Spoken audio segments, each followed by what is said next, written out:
Mashinangizni mana shunaqa tomini qoraytirish mumkinmi, o'zi mumkin emasmi? Ba'zi bir xodimlar shuni qayta jihoz deb shtraf qilishayotgan ekan. O'zi qayta jihozga qanaqa holatlar kiradi? Shuni bilasizmi yo'qmi? To'g'ri, qayta jihoz uchun ruxsatnoma olish kerak. Lekin Vazirlar Mahkamasining 86-sonli qaroriga binoan qayta jihoz deb tan olinadigan ro'yxat bor. Mana shu ro'yxatni saqlanib qilib tanishingizga jo'natib qo'ying, juda ham sizga kerak bo'ladi. Bu ro'yxatda tom va kapot qismini qoraytirish qayta jihoz deb tan olinmaydi. Bizda qonunchilik bo'yicha avtomobilning 30% qismini rangini o'zgartirsa bo'ladi. 30% qismi taxminan tom bilan kapot qismi.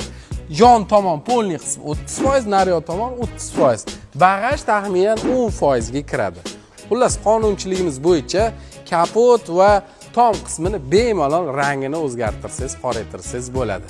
Bu video juda foydali, sizga saqlanib qilib, hozir yaqiningizga tashab qo'ying.